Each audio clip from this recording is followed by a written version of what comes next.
Yo, what is up, everybody? We are back for another episode of the WrestleSense podcast. We're going to talk about the weekend wrestling, the big super card from the weekend, a lot of things that are going down. We're going to start a new segment here today on finishers. So we'll see how that goes as well. There is a poll up in the chat right now. I mentioned it already. We're going to talk about choke slams and power bombs.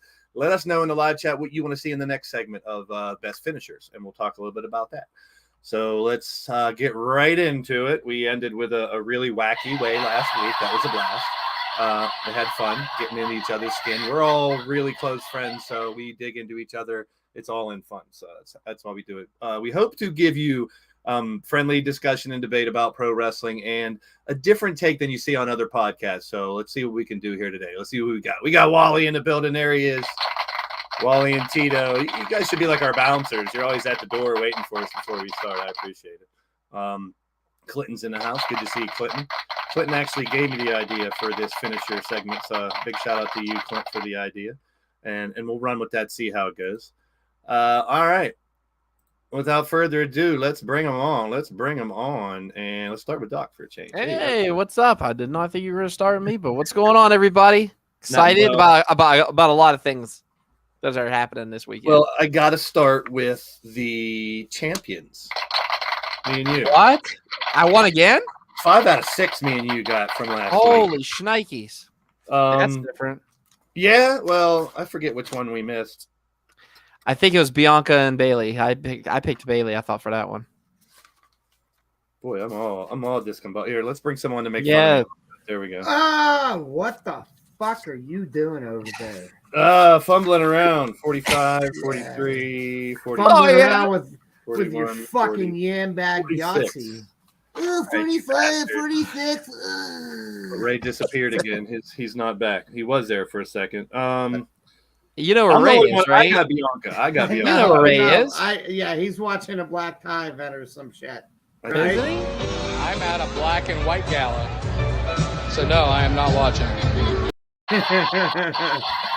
His new intro. Oh, wait, he got here quick. He's like frozen again. Look, his wife's in the background like, are you still black tie event? Lisa's like, he's so bad. Yeah, I don't know what the fuck is going on this week, man. He's all jammed up. This guy down here is very good with computers. Don't let it fool you for some reason. He's all jammed up. Am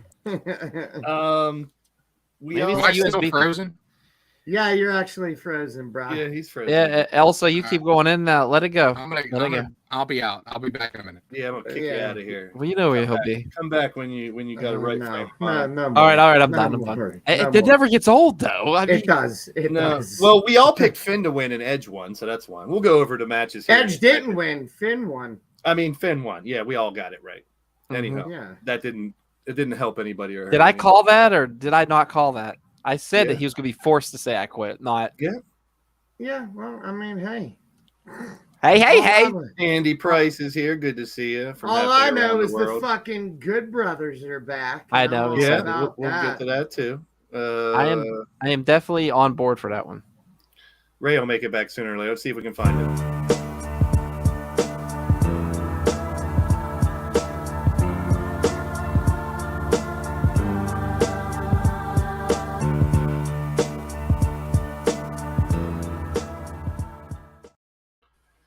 Well, what the hell was that? Since Ray's indisposed, I figure what's the next best thing, ladies and gentlemen?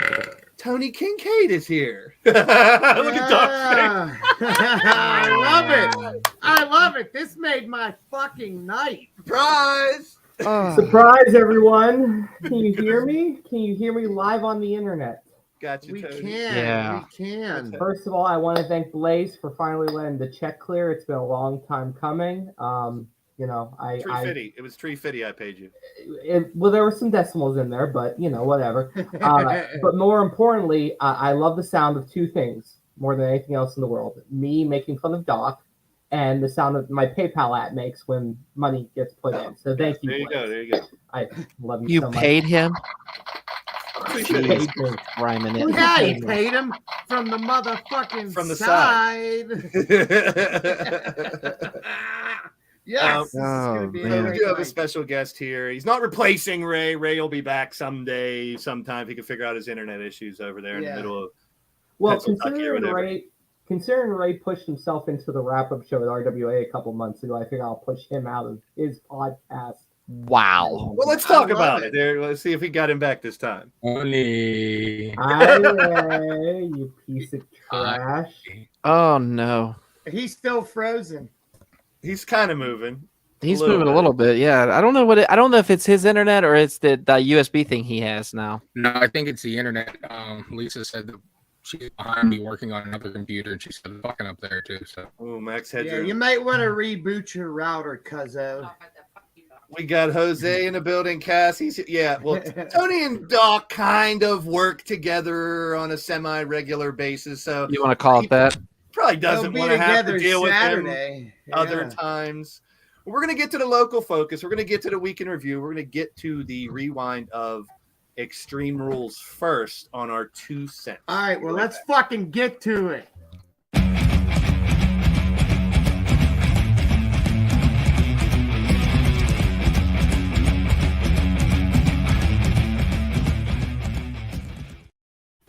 And don't yell at me. Don't yell at me. I was going to call you a pussy, but there's Bodie can't hear. Oh, you guys keep doing it anyway. What the fuck's the difference? Yeah, I'm sure. It would not be a Doc show without Bodie stealing the spotlight. Hi, Bodie. Bodie's getting over. So let's talk a little bit Extreme Rules. It was nice to have an Extreme Rules show that was kind of extreme for a change instead of Doc, Lisa, check your phone. What we got used to. Robot Ray says, check your phone. Robot Ray. So we had this little weird occurrence with the Philly. I'm used to the Philly Fanatic. I knew this guy's called Goober or some stupid shit. Tell her I'd fall asleep, she'd fall in love. His wife told me, fuck you, everybody. Okay, good. Sorry. Thomas, 1986. That was a good year. I remember that. He's got the whole world in his hands. Yes, we got Chase Bishop's in the house. Good to see you guys bleeding in here. So let's get to the matches. That's what we're really here to talk about. Not just I would say I liked the stuff with Grady. I thought it was rather entertaining. Grady, that's his name. All he wanted to do was give his T-shirt out. So can we have one of these matches with these two on every pay-per-view? Gunther and Sheamus. I would love it. This was the match of the fucking night. I'll tell you that much. Thank you. I mean, the brutality is just incredible between these guys. We'll throw in the other four, too. We're beating the snot out of each other, too. Tony, you're muted. Just there you go. Oh, I know. Yeah, we all picked the Brawling Brutes to win this one. No. Yes. Me and Bodie picked Imperium. My bad. We lost. Yeah, well, you guys fucking suck. Well, me and Doc are the champs, and you're a fucking loser. How's that sound? Well, you could go fuck yourself. How about them apples? Well, I tried. It doesn't feel the same. Lots of love in this room. Monstar's in the house, so Doc has a boner now, too. Hey, Monstar's my man. What can I say? So that was the first match. I mean, like I said, I would just like to have some form of those guys fighting every. I mean, when you see that, it's just, and it's not the first time. It's like he's had that done so many times. So apparently that heals quickly. Well, that's why tans are overrated in pro wrestling, because that makes Gunther look like a monster, and that makes Sheamus look like a monster to take that much of a beating. True. Yeah. True. It hurts to look at that. I mean, that has to burn a little bit. They were beating the ever-loving fuck out of each other, and I loved every second of it. I think that the consensus with most people I've seen about anything Sheamus and Gunther is more, please. And I'm with them on it. I mean, carry this all the way to Mania if you have to. I don't care. Yeah, as long as Sheamus ends up with the IC title. I mean, if he gets that, he's Grand Slam champion, right? Yeah. So I mean, you want a good build. You want a kind of a rocky story behind Sheamus, being kind of like the old dog against this new powerful force, which is of course as I call him Walter, but Gunther. Yeah. So it's now Gunther in all capital letters now. Yeah. Gunther. They changed it again. It's all Gunther. So Brawling Brutes did get the victory in the old-fashioned Donnybrook match. I was really afraid of that because the last time they did that was kind of corny. This time, it was fucking phenomenal. Yeah, they did a really good job of using the weapons and shit. I dug it. And Pete Dunne doing the fucking moonsault off of the stacked-up barrels was pretty cool. It was badass. So this one here, Doc, me and you, this is probably the deciding factor that gave us the win. Bodie, CJ, Ray all picked Liv. Me and you picked Ronda. You're damn right we did. I knew the writing was on the wall. I mean, Liv's title reign, don't get me wrong. I was happy to see her have the belt, but it just wasn't going anywhere. So, Doc, continue then. What do you think about this Liv being all distraught, evil side of Liv or dark side of Liv or whatever? Where do you think that might go? I don't know. It could go so many different ways. Bray needs a new does Bray need a new female? That's the question. I don't think he does. I don't think he does either, but that is going to come up later on, and there is something that Liv did that could signal something like that. Exactly. We'll talk about that. I'll keep it. The review of that, because there's a lot. The bat signal? Just on the Bray thing, there's so much to talk about. Bat wing. No. Then there was this. Her. That's quite a picture. It looks kind of euphoric, like I don't like is something penetrating her. So I like how her eyelash fell off too at the same time. So it made it look good though. It made it look painful, and she was laughing at it. I thought it was a great story. The idea is she loves pain now, is what she's trying to convey. But that's my junior year in college. So your eyelashes fell off too? Yeah, my makeup was smeared, eyelashes fell off, and my head's crushed between the thighs of a thick mommy goth girl. So did you buy Tony, did you buy her loving the pain? Did you buy that act that she's trying to sell? I would have bought it more if they would have done anything other than baseball shots to the butt. I'll be honest. Like it was not, I don't know who produced that match, but Liv is not someone who I believe to be hardcore, and she certainly didn't have anyone like Abyss explain it to her in the back. And there were also some times when she just like her reversals were bad. I don't think Liv Morgan's the best wrestler in the world. I think she tries her damnedest. Against Ronda, who is an attraction and not a wrestler, it's a little bit harder, I feel. Well, I've made it known plenty of times. I was a big Liv Morgan fan with the Riot Squad and then on her singles, but I don't like her as a champion for some reason. Yeah, I was like over it fairly quickly. She's not convincing to me. I mean, she's hot and she can wrestle, but she's not like, I don't think top tier when I think of her. You know what? All she has to do is one thing. She just needs to leave. That's all. Jeez. All right, let's move on. She probably does. She was probably thinking of him right there. Who knows? So Ronda is your new women's SmackDown champ. I'm hoping she starts fighting Baszler. That would be a nice little feud. Yes. Mm-hmm. Next match. This was, it was okay. I didn't mind it. I actually thought it was pretty cool. The ending was kind of unexpected. I wasn't expecting a pepper spray gimmick. I was expecting. They could have done without that, in my opinion. I get it, but like for Cross to be taken like a little more seriously, I think he needs to get a solid, clean fucking win. Yeah, you know? I agree. And he can't win all of his matches thanks to her. I mean, it's good to have her and have her help out, but he can't win all of his matches because of her. I'm not saying he wins all of them, but we all picked Karrion Kross in that one. This is my last fucking attempt. If I disappear this time, I'm gone. Okay. You're actually doing very well right now. You're working you're good. perfectly fine. Yeah, are you? I restarted the computer, the fucking everything. Yeah. Yeah. Wrestling Mama's in the house. There she is. Been a while. Good to see you, hon. You and Hugo up there in Canada. Good to see you. Yeah. So we're going to breeze right through Extreme Rules because we got much better things to talk about here today. Yeah, let's talk about the fact that Doc and I are your new champions for picking. And You we can don't both pick suck because... Yeah, you both can. Yeah, this was I don't know. I picked Bianca in this one. I was the only one that was the difference. It just didn't work for me. Look, Well, new story-wise, bookers, it looked same like- shit ass fucking results sometimes. Story-wise, it made sense if Bailey would win and give her crew a little bump, but I don't know. What do you think, Doc? That bump she took with the like her mouth was just full of blood. I mean, there was many times Bailey got her literal ass kicked in this matchup, and like I said, I liked it. I liked it for what it was. I love the spots they did with the ladders. I thought she was dead going to KOD, and You know what I liked about it? what? Nothing. Nothing. When it was over. Yeah. Oh, It was a little man. sloppy, but my only real complaint is you've been trying to build Damage Control as the women's bloodline, if you want it to be called that or whatever. They're the unstoppable force. They're the main heel faction, and Bianca beat all three of them at the end of the match with no help, essentially. True. Right. I don't mind. That's I'm a my big Bianca issue. fan. I wouldn't mean- have even had a problem if Bianca went over Bailey straight clean.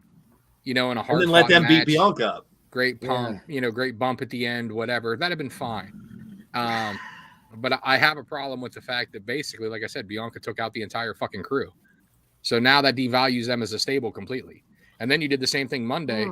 I mean, I we didn't had find them fucking Bailey take devalued, another though. loss. I didn't find them devalued. The simple fact is it kind of propelled her more of like a dominant champion. I mean, she is the EST, right? They want to try to show that. So I kind of think that's why they did that, because you're going to see eventually a title change to Bailey. So I think what they're doing is they're kind of bringing back that chicken shit heel kind of thing going on.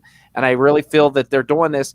So whenever Bailey does go over, it's just going to be complete in utter like chaos, and I think that's how they do it. That way, Bianca doesn't really lose that much credibility as the champion. But Bianca doesn't lose any credibility if she loses as the champion in a 3-on-1 ladder match. Exactly. True. Yeah, exactly. So if the deck is stacked against her, you want your faces to be climbing the mountain, not standing at top and punching everyone off of it.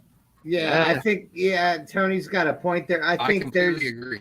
more people that will be behind Bianca when she's chasing to get that title back. And I feel like she's losing some steam now that she's got it. And people are not caring as much. We don't want to make problem. Bianca. Sorry, Right, Johnny, sorry. Ray. We don't want to make Bianca Roman Reigns circa 2016. Yeah, please. 17. That's kind of my point. Is she was basically Super Cena for a night, where she overcame every odd. I wouldn't have had a problem if her going over clean with Bailey, but she overcame every fucking odd, 3-on-1 in a ladder match where it's already swayed to be unfair to the champion because you have weapons, you have circumstance, you have everything else. It might be an unpopular opinion, but Bailey and her crew do absolutely nothing for me. I'm sorry. I just don't. I like the KOD spot though. I'll say that. Yeah, that was a KOD good was spot. cool. I mean, Their that group, should I have been mean, a post-match thing though. I know they're women, so they're not going to be as big and dominating, but as a group like that, they're three little girls, it looks like. It doesn't look like imposing figures to me. That's just my opinion. They don't do much for me. Maybe, who knows? Who they'll add and maybe they'll do more. Okay, we got the Edge and Finn Balor match. Anyone? I mean, I think once the shenanigans started to take place, that's when I really started to enjoy the match. I mean, and we will talk about news breaking today on Edge later on, so we won't spoil that yet, but we'll talk about that in a little bit. 7 Tony? minutes too long.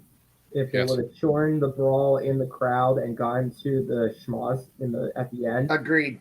Yep. it would have been perfection Great for point. the story. It was a phenomenal story match, but it was way too long in the middle. It I also covered thought so the many. schmoz was too long. It covered so many things at one time, though. If you noticed, it covered not only That was pretty dope. What did you think of his gear? I dug it. I like the new way they made his theme too. Yeah. Yeah. Real slow, methodical, and just booming. What I was gonna say is I feel like they covered the Mysterio's fight. They covered the Edge versus Ministry of Darkness 2.0, and I mean, what can I say? I dug the ending because Edge is known never to quit, and just the fact that you took his love, the one thing that makes him whole, and then as soon as he quits, boom, she took it away, setting up her and Beth possibly at WrestleMania. I would love that. I think Beth comes back at Royal Rumble and eliminates her. I like the finish. I like him quitting because of Beth. Made sense. Again, like you said, it sets up stuff for the future. It just took so long to get there from when the schmoz of shit started to Beth Phoenix, causing it to quit was what, like maybe 5-6 minutes? And that was just too long. Like, she should have came in, pushed everybody around, got jumped from the back, and they should have went right into the thing. But, like, Edge coming back to taking back control of the match and Beth getting hit in the chair and all that stuff prior to all of it happening, I just thought, again, it was too long. It diluted the impact of what was about to happen to me. Anyways, I love the match up to that point. I love their chemistry together. The story makes sense. I have no complaints other than, like, again, it was overbooked a little bit at the end there. Make sure you guys hit those thumbs up if you haven't already for the show. We're going to breeze through Extreme Rules, get to the week in review as well. There's some of the highlights of that we were just talking about. My favorite part was even when he said I quit, she fucking hit her anyway. Mm-hmm. I was sitting here screaming, hit her anyway, hit her anyway, hit her anyway. That's the thing to do. Yeah, isn't that what Seth did to cement himself as the number one heel for a while? Yep. Yeah. I mean, it was Beth hard. also sold the shit out of it, especially when she took her wrist and turned her hand and started shaking. I loved how she sold the shit out of that. Yeah. That was great. Red, if you're going to have a heel knock Bianca off, I think Ripley should be the number one heel. She's like China, but like actually good in the ring. But do you feel she needs it though? I mean, does she really need the belt to get over? I mean, she's already over. I think Judgment Day needs a belt. Yeah. I feel like regardless belt, no belt, I feel like the leader of the Judgment Day is fucking Rhea, not Damian Priest. It seems like she could, the way she controls Dominic and kind of. I don't even think Damian is. I think Finn is. Finn, I think it's supposed to be, and we will revisit the Finn and group discussion here in a little bit as well when we hit up on Raw. Let's talk about Riddle and Rollins. I was a little underwhelmed by the fight pit, and I was hyped about it. I agree. I mean, I wanted him to use the Scaffold 2022 version of the Scaffold match a little more. Thatcher and Ciampa's fight from NXT far exceeded this one. I can't hear a word you're saying. He's talking about Ciampa's match in the fight pit, and it was 10 times better. It was 10 times better, yeah. Agreed, and that's what I was expecting. I saw the old ones. I'm like, cool, we're going to get one of these brutal fight pit match. And it did. It come up a little meh. And can I just say this, though? How brilliant is it of Seth Rollins again pulling out and just coming out with another set gear to just mess out with I'm talking about when he came out as Rob Van Dam this time. Like, he always comes out as something to screw with his opponents. If you look at when he fought Mysterio, come out in his Halloween Havoc gear, and then I forget there was two others, but just this one right here, the Van Dam thing, I loved how he did it. But I don't know how that fucks with your opponent. That fucks with the crowd of Philly. If you're gonna fuck with Riddle, you come out looking with his wife and kids or something like that. Like, it made no sense to me. It was a cool spot. Because RVD was one of Riddle's biggest idols. RVD is one of Riddle's biggest influences. I mean, yeah, I know it's kind of like Cody come out dressed like his dad. That's way more. People know that. Like, the average fan doesn't know that. I didn't even know. At first, I was like, "Is that what kind of gear is that? What's he wearing?" And then I started thinking Extreme RVD, and then I didn't put it together at first. Ray, why don't you try 4G instead of your internet? Try that. Come back and do that. Ray is 100% right though. When he did it with Cody, he wore polka dots. Yeah. When he did it with Roman, he wore Shield gear. When he did it with Riddle, he wore RVD's gear. Give me a fucking break. Like, if anything, you wear, like, I don't know, John Jones's gear or Brock Lesnar's gear, something to that effect. Like you have to do something to actually. Randy Orton. Randy Orton. You come out with the Viper. I mean, I see where you're coming from, but I mean, I don't know. I just thought it was kind of cool. I thought it was kind of cool. If they would explain there's a tie between him and RVD somehow, Riddle and RVD, maybe it would have made more sense. RVD 420. I don't know. I mean, that a little bit of a connection there. There's, True. But then again, how many people are connected to this too in this day and age? So Ric Flair has his own weed line, so Jesus, everyone dipping into it. So Riddle did get. I bet you it drips. And then we got some of this. They got me on the tag at the end. I thought it was over. Yeah, I did too. I thought it was beautiful. I did completely because I forgot about how NXT used to do that. And then we see this. We're back to the White Rabbit. I thought they were going to screw us and not give us a reveal. I thought they were only going to give us another clue. And I'm like, like I said last week in my little rant, it's time to move the wheels on this. So here's what we got in our situation. We got 4 people dressed up as the puppets. Yeah, now, I thought that was Grayson Waller on the bottom right corner right away. It was 100% Grayson Waller. For a minute there, I thought Grayson it was. Waller's arms are a little bigger. I looked at him on Tuesday. I'm like, maybe not. They might just have 4 schmucks dressed up just to do it. I thought it was Happy Corbin. I remember Corbin's covered, so there's no. Yep. He dressed sort of like that too. So I was like, so now the big questions are: will there be a group? Will he be on his own? Will there be new groups? We will revisit that here in a little bit. But these are the characters that we got. I think they look pretty damn cool. I think it was a surprise I didn't expect is to see. Yeah, we talked about it last week. Will they bring them to life? It was what? They brought Joe the Fiend. Gacy, Grayson Waller, Bo Dallas. Bo Dallas was the Fiend. I think Bo was the Fiend. Yeah. Who was the Rabbit though? That's the only one I can't remember. I mean, I remember the rest of Liv was the girl. The girl. There's a lot of speculation. We don't know who they were. I mean, that's what a lot of people were thinking or speculating, but we don't know. Is this just a way to reintroduce Bray and talk about his different personas in the past, or is this a Wyatt 6 group that's coming? I think it's going to be a Wyatt 6 group that's coming. We will get to that. We saw the burnt Fiend mask that scared the shit out of the announcers. I'm sure you two would have reacted the same way if that was You know who else is coming? Veer's coming. He's coming to NXT. No. He's coming to NXT. We got a Brody King, a little tribute there to Brody. Brody King? You mean Brody Lee? Brody Lee, same difference. Yeah, you fucking better get that right. Then we got her get that right. Same difference at all. I know. They're both named Brody. Is great, but Lee was a king of his own. Yeah. ICW. Fuck off. Fucking eat a bag of dicks. Big bag of dicks. Eat them all. The goal is to get CJ mad at me every show now because last week it was gold. It don't take a lot. I found that out real easy. So we got the door. We got the new face. We got the lion turn. So I was thinking old school Bray. And he did take his mask off. I was so happy they did.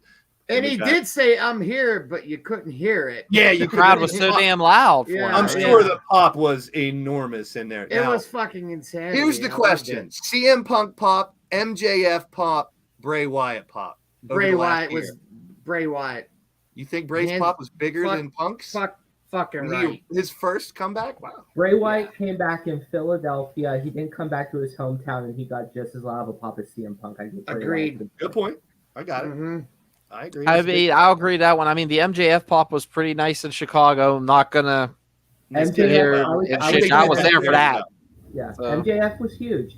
Here's the thing. But nothing will compare to Bray's right now. Bray's pop was so big that the mic cancellation for WWE could not balance the audio feed of the crowd to the point that, holy shit, was in your house. Yeah. And that's why you couldn't hear him say, "I'm here." Yeah, that's what I'm saying. And it didn't, I don't know how to say this. Even though we knew it probably was Bray, it was still an exciting moment. You know what I mean? We knew it was Punk too, for the most part. True. Yeah, we did. We didn't know MJF. That's why I think MJF was more of a surprise because we didn't know he was coming back that night. We pretty much knew Bray. We pretty much knew Punk. I don't think we pretty much did know Bray though, because they could have thrown you for a complete loop. Would it have been think about go? when you think about the Gacy thing. It would have pissed off so many. Think about the Gacy thing though on the phone. You remember? I mean, they popped up Gacy, and everybody's like, "Oh God, it's Joe Gacy. It's not Bray Wyatt." And then next thing you know, boom.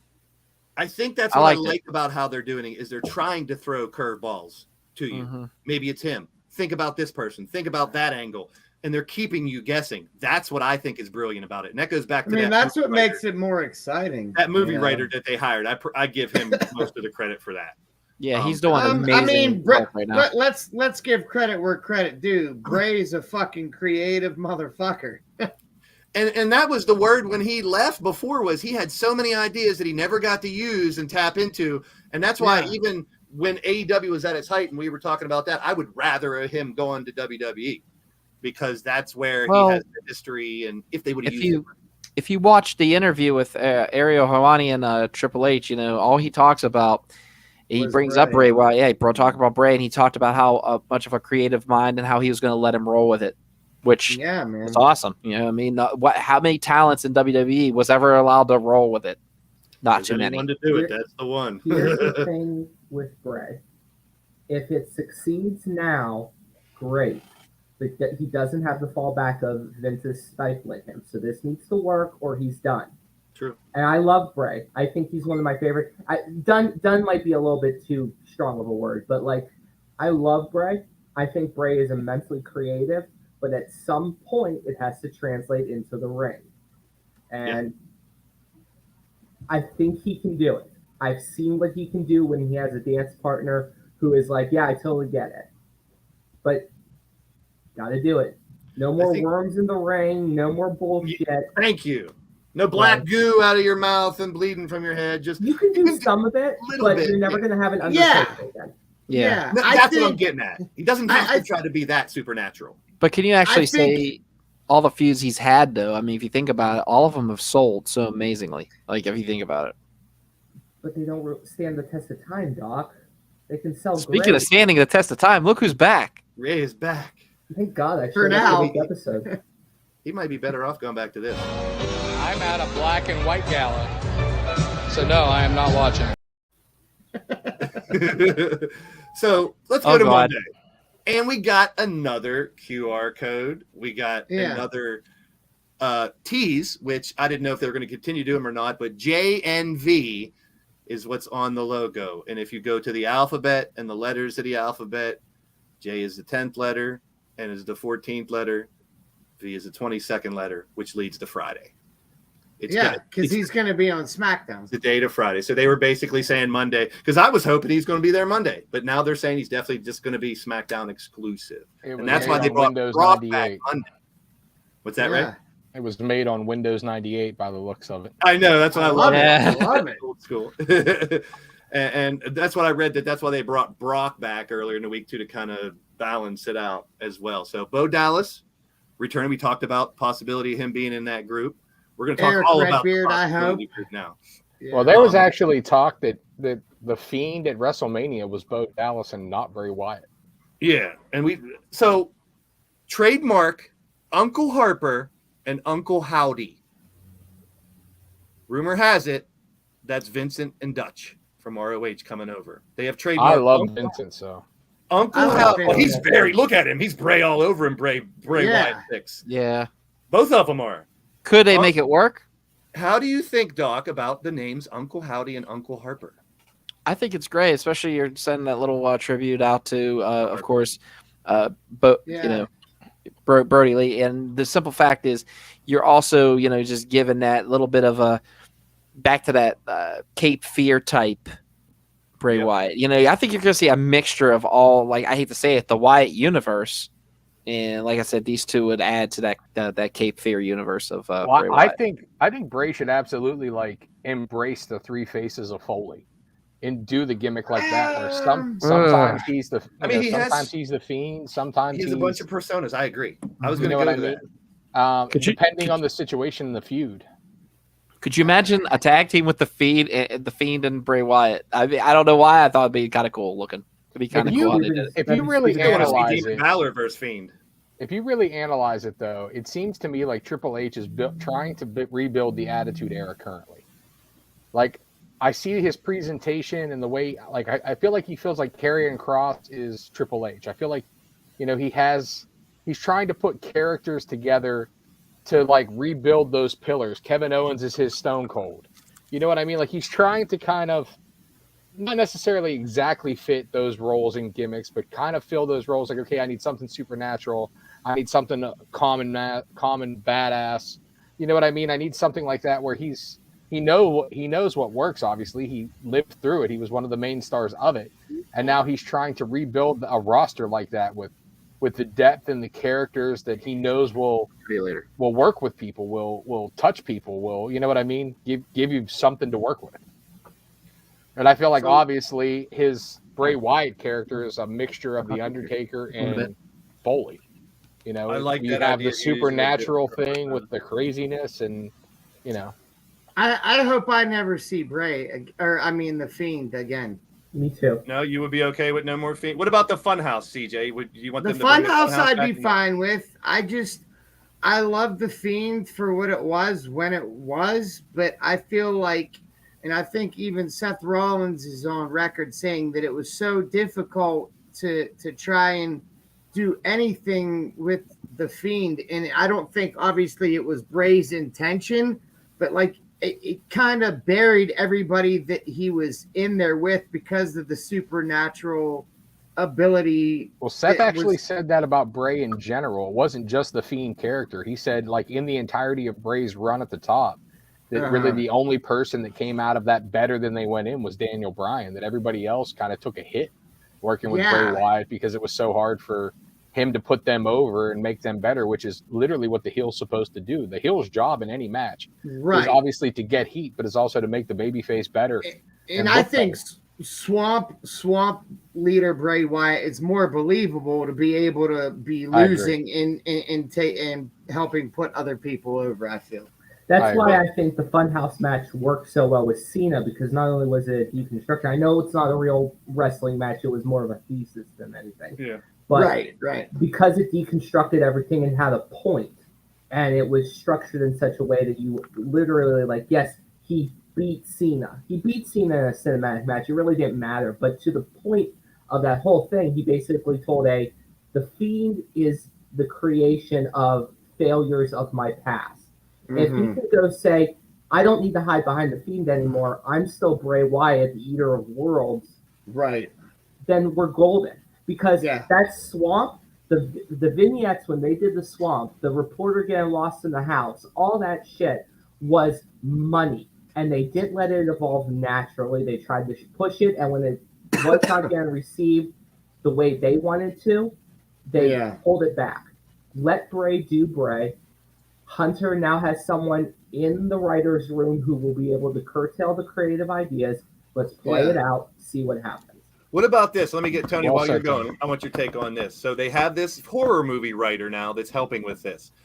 We know Bray shot a movie last year into this year and stuff.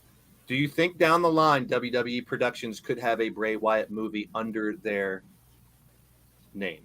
If they want to, yeah, sure. But they'll lose money from it because WWE Studios loses money consistently. Yeah, well, the pieces of the puzzle were there, is what I'm trying to say. I mean, there's already rumors floating around that the horror writer Rob, whatever the hell his name is already pissing everybody off backstage. So and then I saw someone debunk that. I saw that report. Then I saw people saying that's totally false. Who cares? Let it go. Like, I'm sick of hearing about we hear enough about the backstage shit. I just want to hear about the wrestling. Talk about the championship. I work in the backstage. That belt is ugly as shit. Yeah, what the fuck is that? Very weird. World Series of Poker 2016 winner. It looks like a ring. that thing looks like a gaudy bracelet you get for $25 in a slot machine. Yeah, what's the black void next to the W? I don't get it. It's like like the claw machine at Denny's. That's jizz that got stuck on the belt when they This printed is the more important part. Oh shit! Love it. Wait, this is the more important part of it. Let me go back to the tournament bracket. This looks like a little decent tournament here. We've seen Ishii, Great O'Khan, and some of those guys coming over. Everyone knows Kenta. Even Sonata over there, Jeff Cobb, Zack Sabre. It should be a pretty cool little tournament. Who the fuck is Evil? Pretty dope wrestler from Japan, actually. He's really Jen's awesome. in the building. Good to see you, Jen. So it'll be interesting to see how that unfolds. But I agree, Tony. That's the reaction I wanted. That's a shitty belt. Time out. You don't need that belt if you bring back the Intercontinental title. That's my problem. You don't need a TV title. If you bring back the Intercontinental title, which was one of the most prestigious titles in the world and was made golden by Nakamura, by everyone. Like in that time period, everyone was held the it. international title, not the world title. And now they have to add that little square little piece of shit thing that looks like someone cut it out of cardboard and pasted like freaking scrap metal on it. Fuck that belt. And It's fuck bad. Wow. Yeah, and you know what love else? it. You know what else? Fuck you, Fuji. CJ. And Fuck you. Fuji. All right. We talked about this dick. last week, and it did come true. Gallows and Anderson back in WWE. Yeah, because they're running away from the New Japan belt. Of course they're back in WWE. I love it. True. So this is what we got on Raw. The fact that AJ kind of brought them back out. I'll be honest. It was almost like a post-Mania Raw, I thought, man. It was like surprise after surprise. It was very it was good great. Raw. And honestly, this is the best thing for AJ. Let's be honest. Since AJ's went back face, he's basically treaded water and done nothing. You need a faction of some sort to go against Judgment Day because we're pretty sick of Edge and Mysterio over and over and over again, even though that's going to have to still play out multifaceted.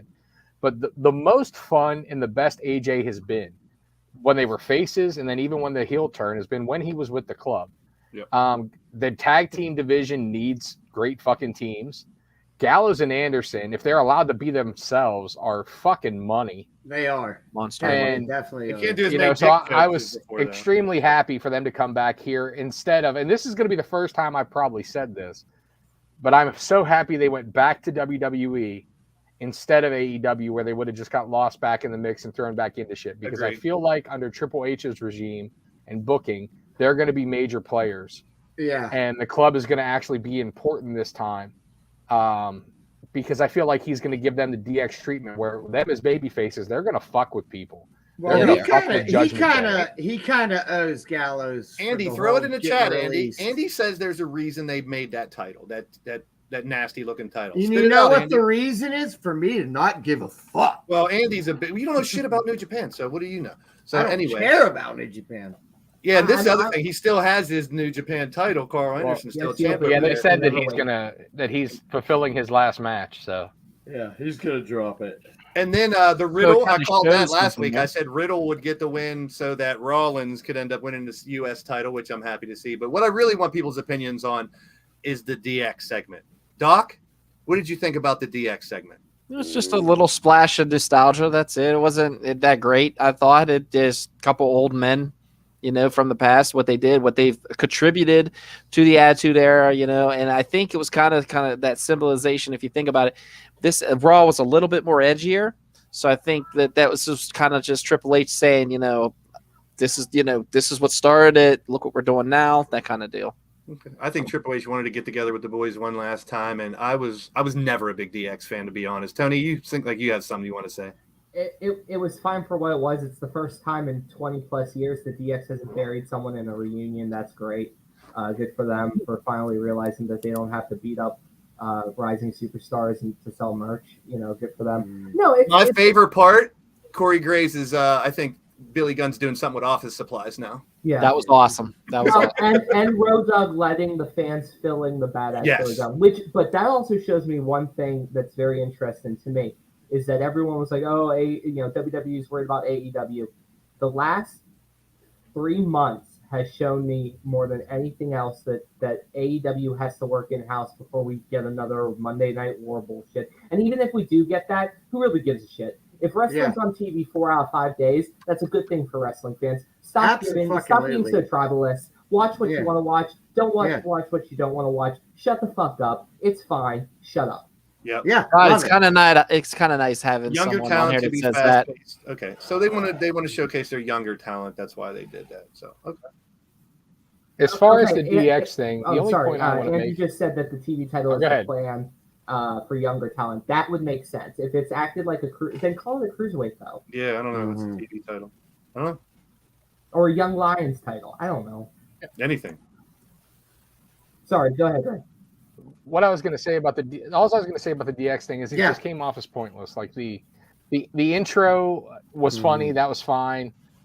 Made sense of them, showing up at Gorilla right as the show started, and Triple H being like, "No, I got to work." That works. But the ending, in all honesty, the Judgment Day, Club Return, and DX angle should have all been put together. DX should have come out to do their thing. They should have been interrupted by the Judgment Day. There should have been some mic work back and forth there, so they would have had some people to play off of. And then whenever things looked like they were about to get physical, you have Uncle Alan come out. And then you have them saying, well, it's you and 4 old timers who are all retired. And then you have Gallows and Anderson's music hit. And they clear the ring. And you have DX stand tall with the club. Yeah. Pseudo passing of the torch. Bunch of this going on. That fucking makes a segment in a show. Yeah. But to me, it felt like the DX thing was just like an afterthought. Like, oh, well, we promised a DX night. We used it to pop ratings. Let's go waste 8 minutes and do our catchphrases. Yeah, I think it was as opposed to forwarding a story. It could be the last time they could get together. So Triple H is like, let's strike now. Let's get them together one last time. Yeah. Billy Gunn or not. I don't have a problem with that. Like I said, but they could have gave the rub. They could have gave the rub to Allen, to AJ and the returning Gallows and Anderson to make it even more something, and actually made it work within the show where, you know what I mean? There was a purpose there of Judgment Day being disruptors and the club coming back and a little bit of passing of the torch. And the only other thing I'm going to say about the DX thing is whenever they said that Billy Gunn was moving office furniture, and then last night on AEW, they made the comment about, sure looks like he's moving some furniture around in there. Whenever he threw Swerve, was fucking great. I love when they acknowledge each other and play. Yeah, the acknowledgement, I don't mind that at all. You don't have to dig into the other company all the time or not. But like Tony said, ain't no reason everybody could just like what they like and like both if you want, like neither, like either. And we talked about Grand Slam champion earlier. How about Seth Rollins, a 2-time Grand Slam champion now?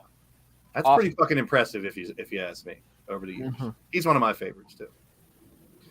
We're going to get to our new segment here soon. We got a couple more things to cover.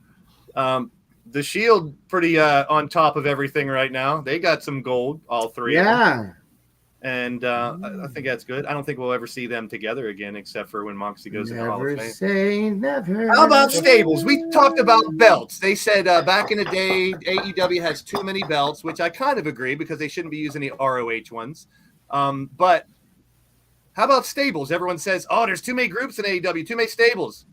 Well, there's a bunch in WWE too. I have no problem with it in either one. I like stables. I want you to go back to like 1996, 97, like right before the Attitude Era hit. And think about it. We had Los Boricuas. We had DOA. We had the Heart Foundation. We had DX. There were so many stables, and out of all those stables is where main eventers rose from.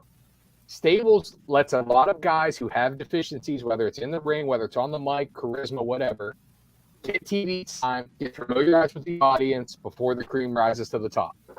And that is exactly the purpose of a stable. And stables are so important for the concept of this is a sporting league. You would find your clique. This is prison warfare. Yeah, I got it. Exactly. You're not going to go solo if you're going to try to survive in the wrestling business. You're going to find people who are like-minded and team up with them because it's a lot easier to not get your ass kicked. I like that. Exactly. That's a great point. I don't mind factions. Have all the factions you want as long as it's used correctly, which I think they're doing a great job on over there. Renee, All Elite. Well, the slide you showed a few minutes ago about how all the Shield is on top. Well, Mr. Moxley's so on top that he signs a new contract and gets his wife a fucking job. That's right, baby. I mean, is she a big needle mover, this and that? I think she's one of the most famous not in the ring people. Yeah. I think she's a damn good interviewer. 5 times Wednesday. She looks amazing in that picture. She looks fantastic there too. She looked great the whole night. The only problem I think there is the broadcast team for AEW are a hodgepodge of shit. Like, there's not enough defined roles and defined teams of who does what. Like, Marvez has been the backstage interviewer, which Renee just took his job. So they had him once on TV. What the fuck are they paying him for? Like, they use Tony Schiavone in a ton of segments, which I love Tony Schiavone, but let him commentate. Him and the Britt thing was good, though, when him and Britt had that little for a while. That made sense because of the backstage stuff. But, like, for instance, if you guys watch the Moxley promo, so Tony comes out, he introduces Moxley, Moxley comes out, Moxley's never going to stand there and talk into a microphone. He likes to roam the ring. He says that's how he feels it and stuff like that. But Tony didn't leave the ring and go up to the ring. He stood there out of the steps on the ring post during the entire Hangman and Moxley promo segment. He added nothing to that segment. If anything, he took away from it. And I don't understand why. Like, you could have had anybody announce. You could have Justin Roberts announce Moxley and then just hand him the mic and get out of the fucking ring. But like I said, there needs to be some more defined roles. Like, we should have a defined Dynamite team of Tony, Taz, and Excalibur. We should have a defined, Rampage team of JR, Excalibur, and Jericho, if that's who you want it to be. Although I think Jericho should be on Dark. And then like have your Elevation team, have your Dark team. But they have a problem. If they need a team for Elevation, I know two great people. Exactly. I know one. I think it should be ROH Elevation, if you ask me. When she was interviewing Kristen, did you guys catch the Edge's better chance? Mm-hmm. Edge's better chance. And they're right. Yeah. At this point. As a matter of fact, I fell asleep before Dynamite was even over last How about night, this? so. Tony Khan now has every one of them. Except for CM Punk. His Yeah, contract I was mean, bought good out. for him. But, Well, did you read the news today that Tony said that CM Punk has an office job right now? Yeah. And that's where Phil Brooks belongs, filing paperwork and answering phone calls right now. He's actually not fired. He's still there doing something like. And I think you see the Bucks and Kenny pretty soon. I also heard rumor and innuendo that you may not be seeing Adam Cole for a long, long time, if that ever again. Yeah, he's having the same concussion problems that Shelv Danielson. Lady Devil, Jay Vulture, good to see you guys. So as we're getting. I don't know. What I read was that CM Punk's contract was bought out. Bought out? I didn't hear anything about that. I did too, but it's on the internet. I heard Warner Warner Discovery recommended that they buy out his contract, and they bought out the last 3.5 years he had left. And he signed a non-disclosure agreement so that he won't be talking about what happened. But he's getting fully paid on his contract, basically, to not wrestle. Well, that's why that Ariel Helwani gave him so much shit for their interview the other day. He's just dogging him over it. It's like, he's not going to talk about that. Ask something else, dude. Like, no. Time out. Go ahead. Ariel did exactly what he should have done there. Absolutely. Okay? 100%. But he shouldn't have dug into him afterwards for not answering the questions. Oh, he wasn't absolutely. going to answer. He should have. Absolutely. That's what a journalist does. That's what a reporter does. No, Tony legit is a reporter, though. So go ahead. You're not going to win this fight. But also, Ariel Helwani's not a wrestling journalist. He is a real sports journalist. He covers the NBA. He covers UFC. Yeah. The thing is, I think Helwani was just pissed off because he couldn't get anything out of him, so he started to bash him. I thought that wasn't I don't mind him asking the questions. You got to ask the questions, but he should know once he starts not answering, he's not going to answer them. Tony Khan didn't answer any fucking question. He dodged everything. Then Tony Khan needs to be upfront and saying, "I'm not talking about this," and giving Ariel the chance to not book the interview because he made a really shitty section of the podcast for Ariel. Basically gave Ariel an hour of dead air. Fuck Tony Khan for doing that. It's bullshit. And as a reporter, you have standards. And if you are having someone who owns a company dodging your questions, you call them out on it and you say they didn't answer this question, or this question. So you then point out to your public who is paying you to do reporting that they refuse to answer questions on this matter. Tony Khan is a cunt. Excuse me. This pisses me off. Just because you're a billionaire doesn't mean you get to run roughshod on everything. You own an AEW. That's your playground. But when you start messing around with reporters, then you're being an asshole. Okay, I follow. I did not get to actually did not get to see the interview. So I mean, the only thing I saw was Helwani talking about it. I didn't get to see what exactly went down. For argument's sake, Doc, I'm with you on that. I really didn't get to see it. No, but I'm. I don't usually do that. Fuck it, he's a cunt. It's true. I mean, I'm not going to support him. I mean, I think he has a great thing, but we've talked about this for how many weeks in a row? He needs a hierarchy of management to help. I don't even want to see the interview now because, to be honest with you, even though me and him don't really see eye to eye when it comes to different things, one thing I will say is Tony is a reporter. Tony was a reporter when I met him in let's just go shoot here. When I met him in hockey, and he was a reporter now. I mean, the kid is a great journalist. So if he's saying I'm going to take his word. Well, everybody named Tony's an asshole. Wasted time. If your name's Tony, see, Kincaid, I put you over once in a while. And you know what? I appreciate it, and I will say that you are a passable father. So, Wow. Fuck. This might be my favorite night ever. Shoot. Let's drop all the preambles. Shoot, I did this for years. I was a reporter for years. I covered politicians. I won awards for doing that. When I say that on commentary, that's not a lie. Politicians, when they dodge questions, your job is to continue asking that question. And then when they say, I'm not going to talk about that, you put in the article or the piece, they refuse to answer questions on this. I follow you, Tony. I don't think it's the fact that he didn't answer and Ariel called him out on it. I think it's how Ariel called him out on it. How else do you call someone out on it besides fucking call him out on it? If he didn't answer it, he didn't answer it. I mean, I hate to say it. Well, I'm not supporting Tony Khan at all. Why can't you speak about this? Fuck that. If you watch any of Ariel Helwani's stuff, and again, if you're not into UFC, you probably haven't, but this is literally, when Tony Khan agreed to go on the show, he had to have known what Ariel Helwani's style is. Ariel doesn't steer clear of shit. He's going to ask everything. I mean, he grilled Conor McGregor whenever Conor threw a fucking chair at a bus. This is what he does. I mean, yeah. Why agree to go? That's like agreeing to go on the Howard Stern show and then getting mad at the content. You guys have changed my opinion a little bit. You guys changed my opinion a little bit. I'll give you credit for that. And so let's talk about last night. Can Billy Gunn and the Acclaim be any more over? No. I don't think they can be any more over. That's the most over I've seen people in a long time. Can Swerve be better at his fucking job? No. Probably not. No, he could be a top heel anywhere, I think. Yeah. Great all around. What a drop ball that was by the WWE. And to see Billy Gunn at his age still doing it, I got to give him credit. Dude, Billy Gunn is fucking ageless. I mean, I know that's like a cliche to say, or like you still got it, but him and R-Truth. He still fucking moves just as good as he did in his 20s. Now, and he looks better than most people half his age. Yeah, guaranteed. Is he 60 or 50?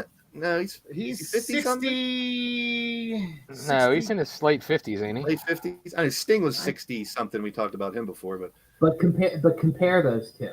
Yeah, and they came Sting's up very limited now for what he can do. Billy can still do a lot. The work rate is it's crazy.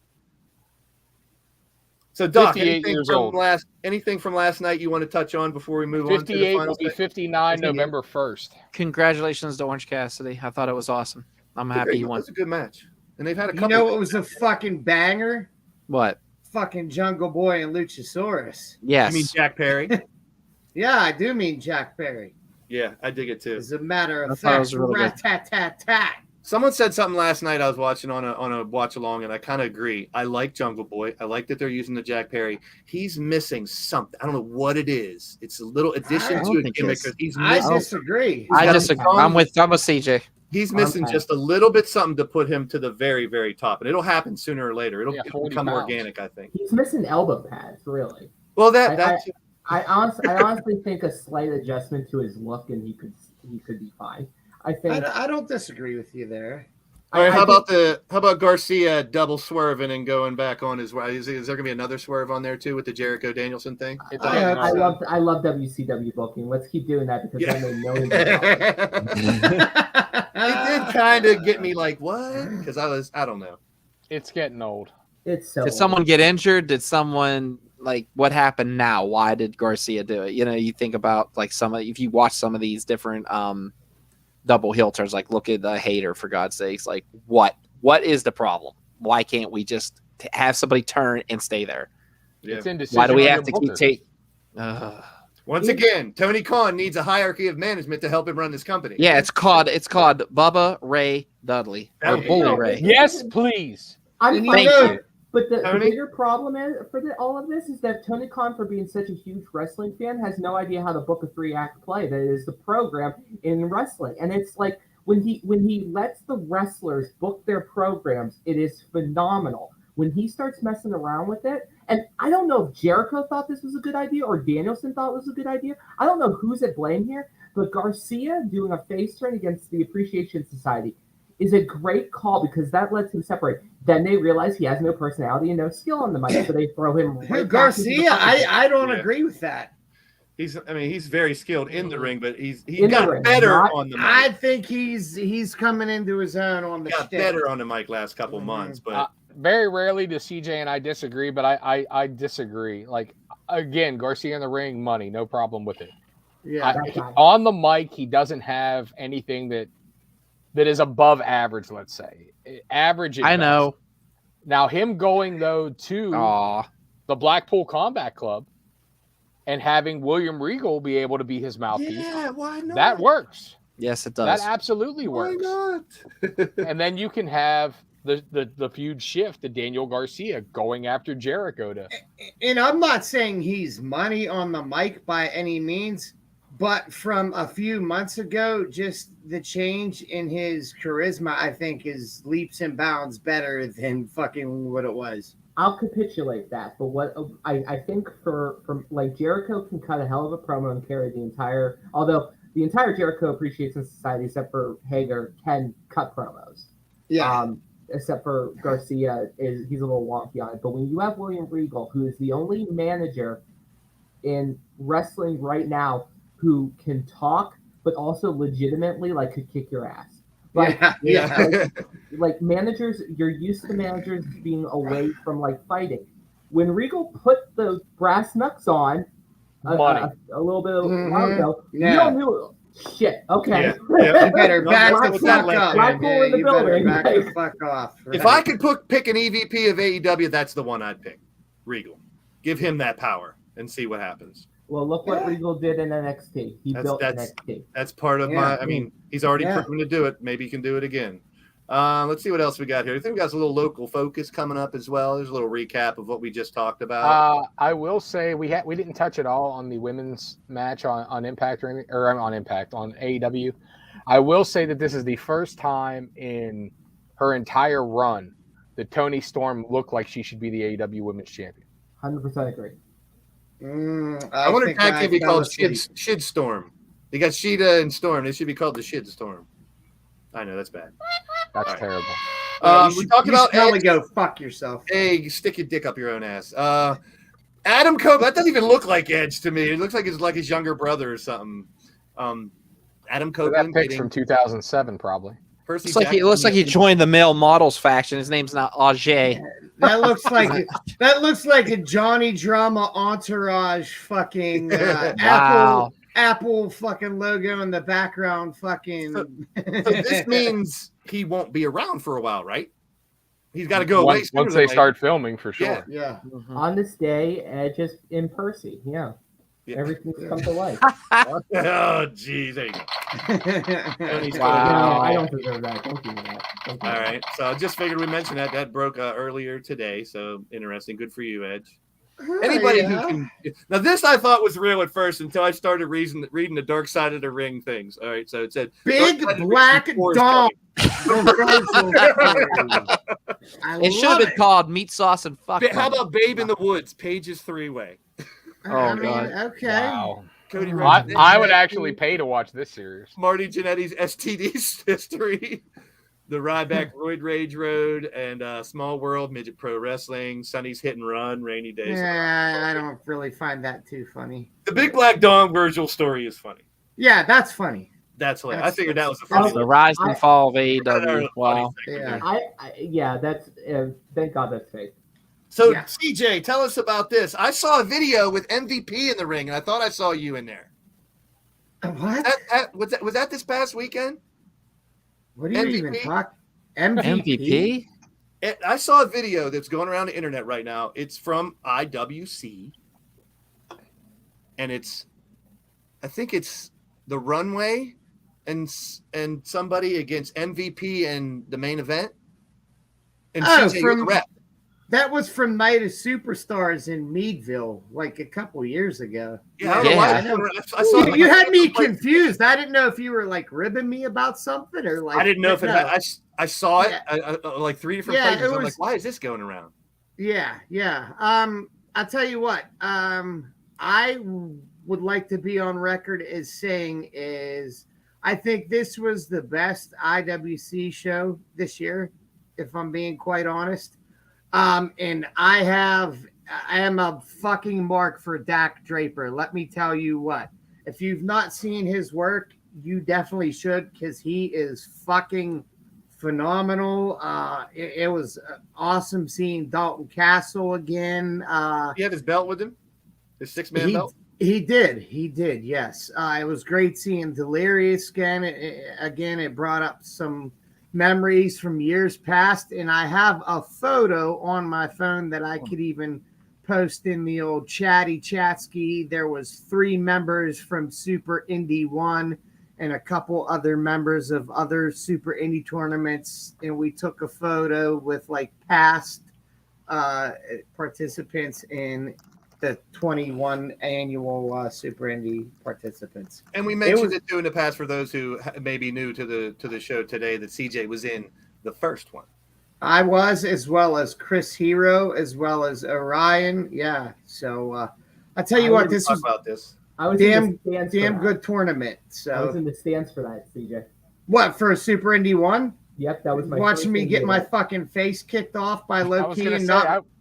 I was in the stands for that one too, Tony. Oh wow! Yeah. So Loki kicked you in the face. Yeah, Loki I don't remember 3/4 of that match. Oh Jesus! Yeah. So I figured we'd cover Super Indy 20 when we talked about last. I was a bit concussed during 3/4 of that match. Yeah, Loki tried to put a hole in CJ. Yeah, but he did receive a black eye for his troubles. All right. We always got a little local focus here, so we got a little bit, one more here, and I was going to have Doc talk about it, but we got Tony here to talk about it now. Well, Doc ran away because he knew I was here, so he can't do anything better, so I might as well talk about RWA. Absolutely. So, last month in RWA, the Rock and Roll Express won the tag titles, and my question was who they losing to next month. And so I figured this might be it, or will they? I don't know. They might carry it on. I figured if they're really doing a tour of a bunch of indies, I don't see them holding titles for very long, but I would love to see them hold it so they can come back again too. So what you taking? What's going on this Saturday, Tony? So there's a lot of things going on this Saturday. Let's focus on what's screen. So Bulking Season versus the Rock and Roll Express. That's a huge matchup. Huge opportunity for Bulking Season. They've had a great run in RWA, but haven't really been able to get over that hump. Beating Hall of Famers is a hell of a way to do that. I know everyone's saying like, "Oh, this is how Bulking Season wins the tag titles." I'm not 100% sure. Okay. The Rock and Roll Express are legends for a reason. If they want to hold these titles for a long time, they'll figure out a way to do it. You cannot discount the in-ring veteranship of the Rock and Roll Express. Well, let me ask you this, Tony. The last time they fought last month, how much did Robert Gibson fight? Was he in the match a lot, or no? Was it mostly Ricky? Okay. So this thing. Full disclosure. Can anybody hear me? Shut up, Doc. Full disclosure. I watched it after the fact on IndyWrestling.us. You can pay for a 7-day free trial, and that's only like $6 a month, and you can watch all. Yes, link in the description. Link is in the description for Indy. Also, you can also do the IWC Network. Watch all of those shows like a couple days after. Watch Pittsburgh Wrestling. It's very good. That all being said, when I watched this match, I did see that age did catch up. But who gives a flying fuck when you're that good? I agree. So, you're a legend. I mean, since the days of Nick Bockwinkel and Bruno fighting into their 50s and 60s and later, that's part of pro wrestling. That'll never go away, and I love it. If you're old enough to still go and you can still go. And I don't think anyone should write off the Rock and Roll Express, because anyone who has ever ran off the Rock and Roll Express has been proven wrong in their entire career.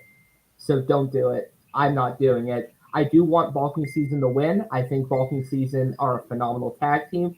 Doc will cry if Rock and Roll Express loses in front of him. That's another reason I want it to happen. I really wish he was in this chat so I could talk shit on him to his fucking face, but whatever. I think he picked the perfect time to leave and blame it on his computer. Oh, my internet's hurting. I live in Connellsville and internet sucks ass in Armstrong. But as we always say, check out your local indie wrestling scene. You never know who you're going to see there. Stars. There may or may not be a DH Bruiser appearance at RWA this weekend. Fuck me. There you go.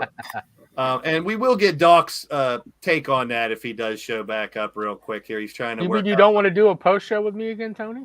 Technical difficulties. Our new segment here, we're going to get into highlighting some finishers. Now, you can think of 2 specific people, I'm sure, when we talk about choke slams and power bombs. We're going to talk about a little bit more than that. In the Sixth Senses, we'll be right back. Yeah, they can move to this. Your soul, man, they can move to this. It's brand new. Open your eyes and realize it's the new guys. Y'all can make. Okay, as we do in these, I look up a bunch of shit, and then you guys make fun of who should be here and there, and this is all debatable. This is all we'll talk about. At the end of this slide, I do have a list of it's master debatable. The power bombs, and if anyone wants to add someone in, so talk about greatest choke slams, and you can't talk about choke slams without the Undertaker, and that's just huge. That has to be 6.5 feet in the air. That's a great. Now, who has the best choke slam? Big Show. 911. I think I have a pretty good choke slam on my chicken. Big Show. The Showstopper was the best choke slam in the business. Well, before we go there, let's see if we got Doc back.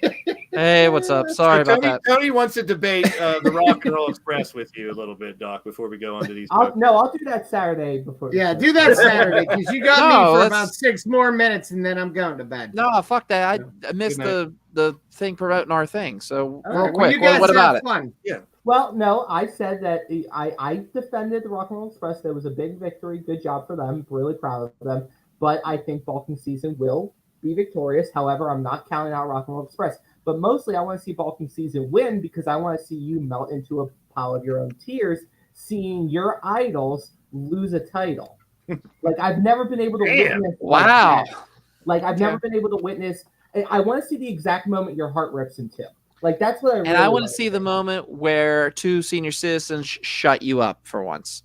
I would love to see that. I mean, too. you do share commentary with 2 senior citizens. I But was the going to simple say, fact you guys talk over me all the time, so I'm used to Oh, it. But, okay. So, I mean, church is pretty good, but, I mean, if you could find the cough button and not hit mine accidentally, that'd be great. That all being said, okay. so best choke slam would be Big Show, because remember how he did in WCW, lifted them up and then drove them into the mat. Yeah, I think he's on here. So, there you go. Yeah. There's one with Triple H being a small person. Pick them up and then threw them into the mat. Unfortunately, it also beat his knees up to hell. So there's one guy on this list who I had no idea who he was, but we will explain who he is here momentarily, and he's very famous for different types of choke slams that I didn't know about, and we'll talk about him. But there's Vader and his choke slam. They were ranked on a couple of them, but I just wanted to show some of the best pictures I could find of choke slams. Kane throwing Brock around, Edge getting tossed. My whole problem with the choke slam being the finish to a match, though, is that it's completely dependent on your opponent. So it's completely dependent on who's taking it. You know what I mean? Like, I've seen some people dog the fucking choke slam or make people look bad, and it just sucks because Hulk Hogan. Well, yeah, Hogan can't jump more than 3 inches off the fucking ground. He has as much spring in his knees as I do. So we got the last. That being a true finish, though, like, as opposed to just a move that, a signature move or something that sets up, I always fucking hate it. Like, for The Undertaker, that's not his finish. No. The tombstone is his finish. Yep. You know what I mean? But for Big Show, that was his finish. But if somebody no-sold it, again, he was in a feud with Hogan how many times, then it looked like shit. It didn't look fucking devastating, and it made the person look like shit. And your finisher should be the one move that looks absolutely devastating, looks like it could end a match, and put you over big. So we do have a poll up for next week's segment on finishers. I had either clotheslines and spears, pedigrees and stunners, or DDTs and spine busters. So it looks like DDTs and spine busters are edging it out there to try to cover there. But here's the guy I want to talk about. So hopefully we all can learn something and talk about something, or bring someone other name into this. Akira Taue. Anyone? No? He is known as the master of the choke slam. Why? Is because he was doing belly to back choke slams, top rope choke slams, a vertical suplex into a choke slam, and even a hip toss into a choke slam. So I found out about this guy just like a lot of people right now might be. He was an innovator of the choke slam, and I had no clue who he was until this. So I figured I'm intrigued, but I've never heard of him. And if you look him up to see the most impressive one, There it is, right there. The vertical Hurricane. suplex. All right. Honorable mention. I had to put Hurricane in there with his little choke slam. Do I have anybody else? Or we go right to the power bombs? Power bomb. So who's got the best power bomb Wardlow. of all time? Come on now. Of all? No, right now. I'm saying right now. Okay. So, again, the power bomb is dependent on how the fucking opponent takes it. You can see right here that Triple H is taking it with his elbows. Luckily, I think Nash decided to throw him on the back of his fucking head, so it's still going to look good.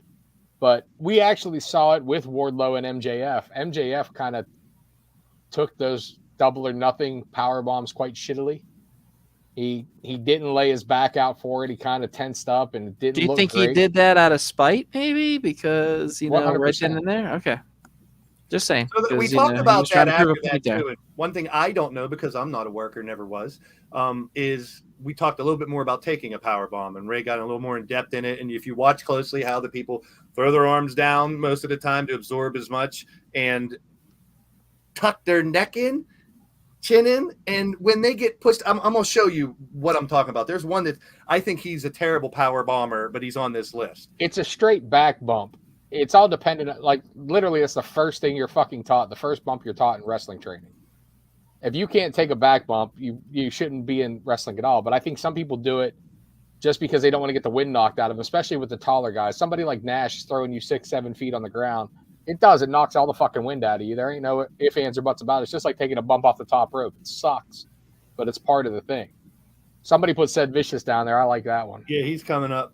So Undertaker kind of took it to the next level with the last ride. Yeah. Taking it up a little higher there, and his power bomb, a little variation of it. And Kane did the one where he kind of laid down on his knees to power bomb people sometimes too, which a nice little variation. And yes, it was mentioned in the chat. Mike Awesome. The Awesome Bomb. I mean, do you categorize the crucifix bomb as a power bomb? Do you guys? No. The Razor Ramon. I do. No, because it's more of a like fall away slam mixed with a power bomb, because unless you're tossing them, which like Lance Archer does a bomb like that where he tosses them basically into a power bomb, that can be classified. But the Razor's Edge is a falling slam. Even though they're coming from like a power bomb situation. So it's not the same bump at all. I'll take one of those 10 times over a straight power bomb. And then you're being guided down. It looks good, but there's a sit out variation. That's what I'm talking about. Just get into it. The sit out variation. You got to talk about Jushin Liger. Jushin Thunder Liger's sit out power bomb is phenomenal. Yes. That's my favorite. But it's great. Don't get me wrong, but look, again, it's the impact for me. Like when I see a powerbomb, like when Taker did the last ride and he'd post that person up, and then Taker would hold on to the side of their fucking tights and drive them to the ground. It always looked devastating. Nash would toss. So Nash would bring him up and then he would toss him down. And when you toss him, then you're dependent on the bump. Like if they take a great flat back bump, it looks fucking devastating. Batista, he would do that sit down bomb and kind of roll out. That aids in the bump going flat and looking good, but you lose some of the impact because of Batista coming down and slowing the drop down. So it's all different variations and different things. But it's like I said, as far as a finish, I want the most impactful fucking thing possible. So I like it whenever like Taker would drive them down. Mike Awesome would do the same thing with his bomb. He would actually sit out and bring it down. And it looks so much more devastating because it's driving them right to the fucking mat.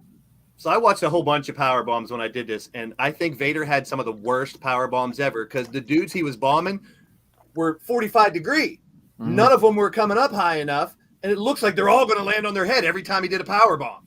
So I was like, okay, he's a big dude doing power bombs, but they look dangerous every time I saw him do one. Well, that's a matter of physics. As a fat man myself, who once I got fat still used a power bomb here and there, if you don't push them out of your body and let them come down and you bring them down straight, you have arms and a gut. They're going to tip, and then it looks like shit. Yeah. But you even said the other night, too, but the guy taking the power bomb has a lot he has to do, too, to take it effectively. And I don't know if it was a little bit of both, but the Vader power bombs looked horrendous. Like, I was scared to watch them. Like, how did he not kill people?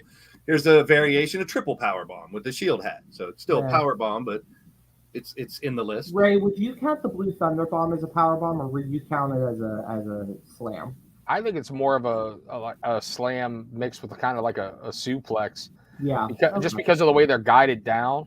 But the Blue Thunder Bomb always looks good. I've hardly ever always seen looks it good. botched. Yeah, but see, that's what I think what the power bomb did is created all these variations. People wanted to do it a little differently, do it more powerfully, do it with a little finesse instead of all power like Jushin and some of the other guys with their variations. And I think it's evolved into a whole bunch of moves. But like you said, with the choke slam, it's like people do power bombs all the time. So unless you're doing 8 of them with a symphony, is it really a power bomb? Should it Look, be a I'm finisher? going to give you a prime example of real world shit here. So back when RWA started, and Doc, you'll know who I'm talking about, even though I'm not going to drop names. Okay. Phil Bad brought in this big dude with a manager. This guy was 6'8", big hulking motherfucker. And we put him up against a young wrestler, maybe weighed 140 pounds. Real skinny kid, but it was all purposely. I mean, the kid knew he was jobbing out from the get-go. We wanted to make this guy look like a monster. He was supposed to do a nice run with us. He was working up and down the East Coast trying to get traction at that time. But we have a 6'8", 280-pound dude power bombing a 5'8", 140-pound kid. This should look fucking phenomenal, right?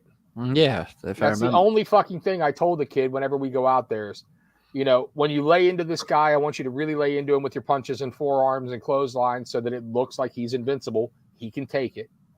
And when you take the power bomb and he brings you down, because that's his finish, make sure you flat bump it out and do not no-sell this fucking move. You better need help out of the ring by the referee.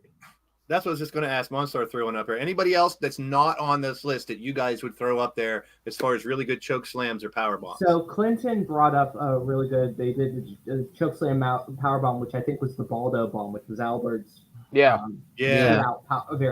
I want to give some credit to the pop-up power bomb just because physics-wise, that's what I want to say. I want to say Kevin Owens too. That was mine. Good look because he's kind of pushing them. It looks better because it looks like he's elevating them a little more. Let me finish the point real quick here. Yeah. So this kid goes out, takes the power bomb, tucks his elbows behind him, doesn't back bump, looks like shit, and I literally canceled a 6-show run with this guy, the big guy, that we were going to try to get over, because the second show he came back, nobody believed him as a monster because of one failed bump. Can you give me those initials? Because I'm really blurry. The kid's name, he had a surfer gimmick. Let's just say that. Oh, shit. Okay. Yeah. Ruined. I mean, it ruined it. But that's the difference between a finisher looking great and putting somebody over as a monster and it looking like shit and killing all credibility. Yeah. Now, there's variables in that, as you guys brought up Kevin Owens. Kevin Owens, by doing that pop-up power bomb, as long as the guy gives him forward momentum, Kevin can make that look good with fucking anybody. Exactly. Because the motion is taking you through. And even Cena looked good with it. Yeah, great. Well, Cena's not a bad... When they showed highlights of I'm not putting Cena down. I'm just saying, like, he had a pretty damn good power bomb. Everybody said Cena wasn't going to do good with that move, and he sold it better than a lot of other people. So Cena is a highly underrated worker. Yes, highly underrated. I wasn't putting him down. Jesus Christ! I'm just saying, like, don't let me beat you up more than I have to. So the jury is out. Next week it'll be DDTs and spine busters, and obviously we're going to talk about Jake the Snake with DDTs and Arn Anderson with spine busters. But the real story will be who else that we throw in there that have really good DDTs and spine busters. We'll save that for next week. And it's time, and I did change the music. Ray's going to like it for the end of the day.